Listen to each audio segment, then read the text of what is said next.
Welcome back to Fusty Stories. Don't forget to like, subscribe, and get ready for another story you won't forget. Let's dive back to the story. Grace Miller's eyes burned with fatigue as she boarded the late-night flight from Lagos to London. The dim cabin lights and soft hum of the engines were the only things comforting her after weeks of struggle. Her son, Leo, barely 4 years old, clutched her hand tightly, his innocent face unaware of the storm surrounding his mother's heart. She'd been juggling 2 jobs, cleaning offices by night and waitressing by day, just to pay rent. When she finally found a cheap ticket to the UK to attend an interview for a caregiving position, she took the chance, despite not sleeping for almost 30 hours. As she settled into her narrow seat, Leo rested his head against her lap, and Grace prayed silently that this trip might change their lives. Next to her sat Ethan Collins, a man whose sharp gray suit and calm aura drew quiet attention even in the dark cabin.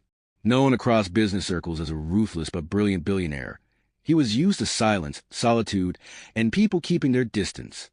But tonight, fate had other plans.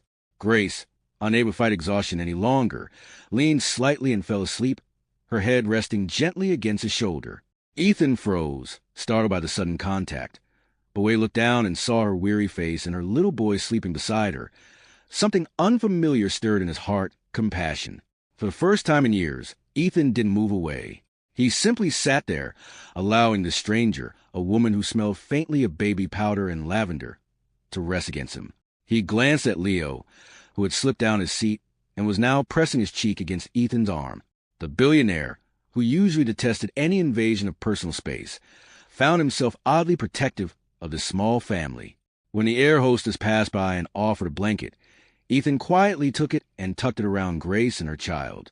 It was a gesture so foreign to him, yet so natural in that moment.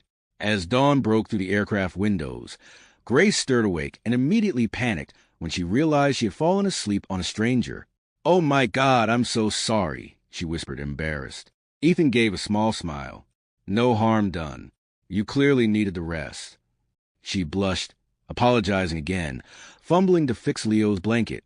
Ethan noticed her trembling hands, rough from hard work, and humility in her tone. Something about her innocence and quiet strength intrigued him. When the plane landed, he offered to help her with her bags, but she politely declined, disappearing into the crowd with her son. Yet, as Ethan walked away, he knew he wouldn't forget her face. 2 days later, Grace arrived at a grand nursing home in Surrey for her interview. Her heart pounded beneath her worn blouse, and her shoes pinched her toes, but she smiled anyway. The job promised stability, accommodation, and school assistance for Leo. It was everything she prayed for. As she stepped into the waiting area, her jaw dropped. Sitting across the room was Ethan Collins himself, surrounded by 2 assistants. Their eyes met and recognition flashed instantly. Grace's cheeks flushed. Ethan rose, visibly pleased. "Grace, isn't it? From the flight." She nodded nervously, unsure how to act before such a powerful man. It turned out Ethan owned the healthcare company overseeing the facility. What had been a chance meeting suddenly felt like destiny. He was there for an unannounced inspection, yet now found himself captivated by the woman whose head had rested on his shoulder. Grace performed her interview sincerely, answering every question with calm determination. Afterward, Ethan privately told the manager to ensure her application was handled fairly. That night, when Grace got the call, "Congratulations, you got the job," she burst into tears. She didn't know Ethan had silently watched over her, ensuring her chance at a new beginning. Grace moved into a small staff apartment near the care home, her heart swelling with hope. Leo was enrolled in a nearby preschool, and though life was still hard, it was at least peaceful. She threw herself into work, caring for the elderly patients as though they were her own family. Ethan visited the facility several times in the following weeks, each time pretending it was routine business, but his eyes always sought her. He admired the way she listened to patients, the patience in her tone, and how she carried her son on her hip with the resilience of a queen. One afternoon, while she was helping a patient to the garden, Ethan appeared unexpectedly. Grace froze. "You again," she said with a nervous laugh. He smiled warmly. "You make it sound like a bad thing." That was the day they truly spoke, about life, struggle, and how both had lost something important along the way. For Ethan, it was peace. For Grace, it was faith. By the time the sun began to set, something had shifted between them. He didn't just see a tired woman anymore. He saw courage, wrapped in simplicity. And for Grace, Ethan's calm presence felt strangely safe. Days turned into weeks, and Ethan found more excuses to visit. Sometimes he brought books for Leo or pastry for Grace. Other times, he simply appeared at lunchtime, claiming he had meetings nearby. The staff whispered, amused by how the cold billionaire seemed softer around one nurse. Grace tried to keep her distance, reminding herself that men like him didn't stay. But Ethan didn't stop. He invited her and Leo to a small charity event at his company, saying it would be a good day out. Grace hesitated but agreed, mostly for Leo's excitement. The event was held in a glass-walled hall overlooking the Thames. Grace arrived in a simple blue dress, holding Leo's hand tightly. When Ethan saw her, time seemed to slow. She looked radiant despite her simplicity. Cameras flashed, people whispered, "Who's that woman?" But Ethan didn't care. He introduced her proudly to his colleagues, his arm gently on her back. Grace felt out of place among the polished crowd, but Ethan made her laugh, shielding her from judgmental stares. That night, as they parted, he said softly, "You don't belong beneath anyone, Grace. Don't ever forget that." By now, rumors had started swirling. The tabloids had caught photos of Ethan walking beside a mystery woman and child. Journalists speculated, twisting the story into scandal. Grace's co-workers began acting differently, some jealous, others curious. She tried to ignore the gossip, but the weight of attention was suffocating. Ethan noticed a change in her mood and felt responsible.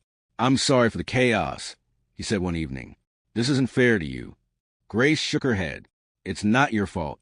It's just, I don't fit into your world." That night, Grace cried silently after putting Leo to bed. Her heart wanted to trust Ethan, but her mind whispered caution.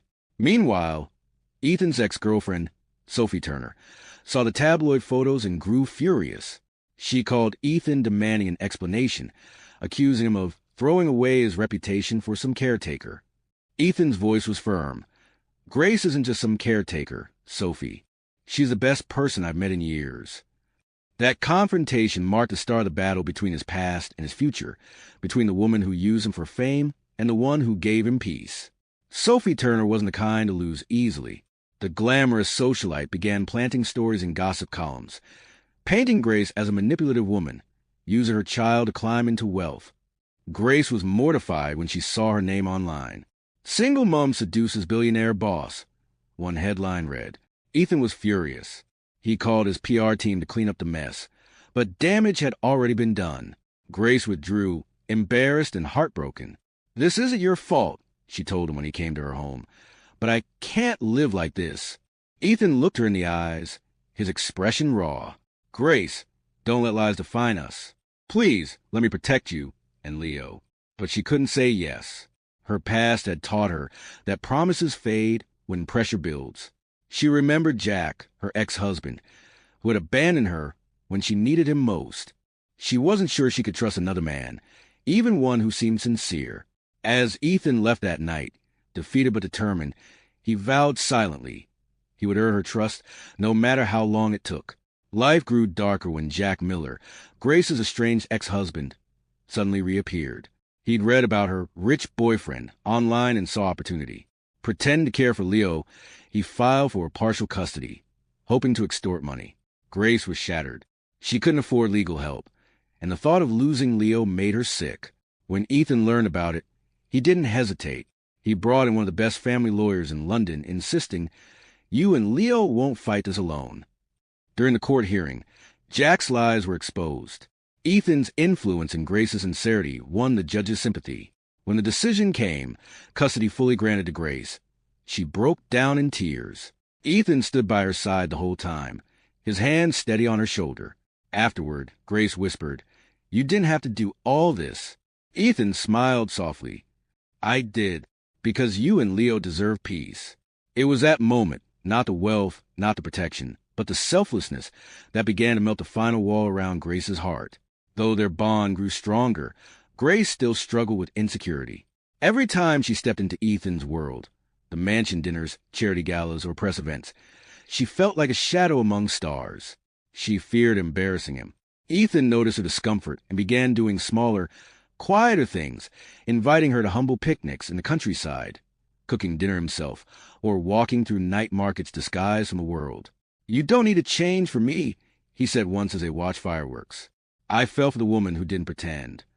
But challenges lingered. Ethan's mother, Helen Collins, made no secret of her disapproval. "She's not one of us," she told him. "The press would destroy her." Ethan's reply was calm but firm. "Then I'll protect her from them." Grace overheard one of those tense conversations one night and felt torn, grateful, yet guilty for the division her presence caused. She wondered if love could truly survive the difference between their worlds. The strain finally took its toll. Sophie spread one last malicious rumor, claiming Ethan's company only donated the care home because of his affair with a staff member. The media frenzy that followed was brutal. Grace's job came under review, and the care home suspended her pending investigation. She felt humiliated, cornered, and betrayed by life once again. "I can't do this," she sobbed to Ethan. "I'm ruining your name, and now I've lost my job." Ethan tried to reassure her, but she pulled away. "Please, just go. You deserve someone who fits your world." Ethan's chest tightened with helpless anger as he left her apartment that night. For the first time since meeting Grace, he felt powerless. Alone in his car, he stared at the city skyline and whispered, if loving her means losing everything, so be it. Grace, meanwhile, sat by Leo's bedside, holding his tiny hand. She didn't know how to explain the cruelty of the world, only that sometimes love hurts before it heals.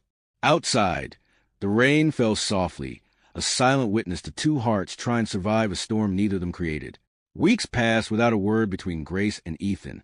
The media noise had quieted, but her world felt hollow. She focused on Leo, taking temporary shifts at a small cafe, pretending not to miss Ethan. Every time a luxury car passed, her heart raced involuntarily. She hated that she cared, hated that she loved a man she couldn't have. One evening, while cleaning tables, she saw Ethan on the cafe's TV screen.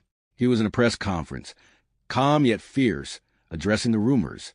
"Grace Miller is not a scandal," he said firmly. "She's a woman who showed me compassion when I didn't deserve it." His words silenced the press and set the internet ablaze with admiration. Grace froze, tears flooding her eyes as she watched him defend her so publicly. She never expected him to fight back for her, especially after she had pushed him away. Later that night, Ethan appeared at the cafe, quietly, without his bodyguards, without a suit. "I told the world the truth," he said. "Now tell me yours. Do you still want me gone?" Her heart trembled. Grace looked into his tired eyes and saw sincerity carved deep into them. "No," she whispered. "I just didn't know I was worth all this." He smiled gently. "You always were." Ethan didn't rush her. Instead, he spent time proving his love in the smallest ways. He would show up early in the morning to walk Leo to school, pretending to be Uncle Ethan so as not to draw attention. He helped Grace fix her leaky tap, stayed to read bedtime stories, and disappear before sunrise. Grace began to smile again, her laughter slowly returning. The world outside still whispered, but her heart was learning peace again. "You don't have to do all this," she told him one evening. Ethan chuckled. "I know. I want to." But even with love blooming, insecurity lingered. Grace worried about his powerful circle, the constant spotlight, and Helen Collins's disapproval. She tried to keep their relationship quiet, fearing judgment. One day, Ethan found a newspaper headline mocking her again. From cleaner to queen, the Grace Miller mystery. He tore it apart in frustration, realizing that if he wanted to keep her safe, he had to change his world, not hers. That night, he whispered to her, "Grace, I'll handle the noise. You just keep being you." For the first time, she believed him, and that belief felt like freedom. Months later, Ethan's company hosted a grand charity gala in London. His board insisted he attend with a respectable date to maintain corporate image. He shocked them all when he said, "I already have one, Grace Miller." When he told her, Grace froze. "Ethan, they'll mock me," she said softly. He smiled. "Then let them. They'll learn who you are." He arranged everything, a simple, elegant gown, a private car, and a stylist who treated her with respect. When Grace stepped into the ballroom, every head turned. Cameras flashed, whispers spread like wildfire. But Ethan didn't flinch. He took her hand and introduced her with pride. "Everyone, meet the woman who changed my life." Helen Collins watched from afar, conflicted but silent. Even Sophie Turner, dressed in gold and envy, couldn't steal the moment. Grace handled the evening with quiet dignity, charming guests with her grace and humility. She didn't try to be anyone else, and that's what made her unforgettable. Later that night, as they danced under soft lights, Ethan leaned close and said, "Now they know I've always known. You belong here." But success brought new storms. Helen Collins, though secretly touched, feared her son's decision would destroy his reputation. She invited Grace to tea, hoping to understand her better. Grace arrived nervous but polite. Helen was composed but cold. "You're a kind woman, Miss Miller," she said, "but love isn't always enough in our world." Grace's eyes stung. "Maybe not in yours," she replied softly, "but in mine it's everything." The conversation ended respectfully, but the divide between them was undeniable. Later that night, Ethan confronted his mother. "You taught me to value strength, Mum. Grace is the strongest person I know." Helen didn't argue. She only said, "Then I hope she's strong enough for what's coming." And she was right. Within days, Sophie Turner, desperate to destroy Grace, leaked old photos and lies online, claiming Ethan had replaced her with a gold digger. The backlash was brutal. Grace's phone flooded with hate messages, but this time she didn't hide. Instead, she stood beside Ethan in an interview, holding his hand as she said calmly, "You can twist stories, but you can't twist truth." The interview became viral. Millions saw a quiet woman defending her love with dignity, and the narrative began to shift. Public sympathy poured in. Strangers called her the woman who faced cruelty with grace. Ethan watched her shine and realized she didn't need saving anymore. She had found her strength. They became the talk of every magazine, not as scandal, but as inspiration. Still, Grace kept her humility. "I just want a normal life," she told him, stirring tea in his kitchen. "Love, peace, and time with Leo." Ethan smiled. "Then let's build exactly that." He started reducing his workload, choosing weekends with Grace and Leo over board meetings. They cooked together, laughed over burnt pancakes, and built memories in simplicity. For the first time in years, Ethan felt like a man, not a billionaire. Grace, too, learned to live without fear of judgment. Slowly, they were becoming a family, quiet, imperfect, but real. Just as life seemed perfect, tragedy struck. One night, Grace fainted in the kitchen. Ethan rushed her to the hospital, terrified. Tests revealed she had severe exhaustion and stress-related complications. "She's been carrying too much," the doctor said. Ethan sat by her bedside for hours, guilt gnawing at him. When Grace woke up, she tried to smile. "I'm okay," she whispered. But Ethan held her hand firmly. "No, you're not, and it's my fault for letting you carry the world alone." Over the following days, Ethan took care of everything, her medications, Leo's routine, even cooking her meals himself. The sight of the billionaire in casual clothes flipping pancakes made Grace laugh despite her weakness. That laughter healed him more than any deal ever could. During those quiet moments, he realized something profound. Love wasn't about protecting her from storms, but walking beside her through them. "You're my peace," he told her softly, "and I'll never take that for granted again." Weeks later, Grace regained her strength. Ethan decided it was time. He planned no grand gestures, no cameras, just meaning. On a quiet Sunday morning, he took her and Leo to the same park where they'd once walked as friends. As they fed the ducks, Ethan knelt down, holding a small velvet box. Grace gasped, covering her mouth. "Ethan, what are you doing?" He smiled gently. "I'm asking if I could be more than the man who helped you, if I could be the man who grows old beside you." Leo clapped in excitement, shouting, "Say yes, Mummy." Grace's tears fell freely as she nodded. "Yes, Ethan, 1,000 times yes." He slipped a ring on her finger, and for the first time, everything felt right. No cameras, no noise, just family. Nearby, unseen by them, Helen Collins watched from a distance, tears in her eyes. The woman she had doubted had just given her son something no fortune could buy: genuine happiness. Their wedding wasn't lavish. It was intimate and heartfelt, held in a small countryside chapel. Only close friends, family, and a few residents from the care home attended. Grace wore an elegant cream gown. Leo held the rings proudly, and Ethan looked at her as though she was the only person in the world. When the priest pronounced them husband and wife, Ethan kissed her tenderly, whispering, You'll never face another night alone."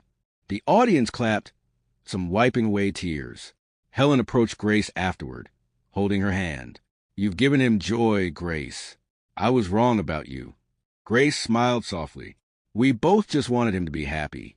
Sophie, on the other hand, disappeared from the limelight, her bitterness swallowed by silence. For the first time, Ethan and Grace walked into their future, without shadows chasing them. They didn't need the world's approval anymore. They had each other. Married life was peaceful, but not without its lessons. Grace learned the rhythm of Ethan's demanding world, while he adjusted the nights of Leo's cartoons and burnt dinners. They laughed through imperfections and celebrated small victories, like Leo learning to ride a bike or Grace starting a small community foundation for single mothers. She became a voice for women who had faced humiliation, yet refused to break. Every speech she gave was rooted in her journey. How a single moment of kindness on a plane changed her life forever. Ethan's business empire flourished under a new principle: humanity before profit. He credited Grace for teaching him that success meant nothing without heart. Together, they built not just wealth, but legacy, one rooted in love, family, and hope. Their home was filled with laughter, light, and the sweet sound of child's joy echoing through the halls. Grace often said, "We didn't find love. It found us when we stopped searching." Years later, Grace and Ethan sat on a park bench, watching Leo run across the field, now taller, confident, and full of life. The sun dipped low, painting the sky in gold. "Do you ever think about that flight?" she asked, smiling softly. Ethan chuckled. "Every day." That was the moment everything changed.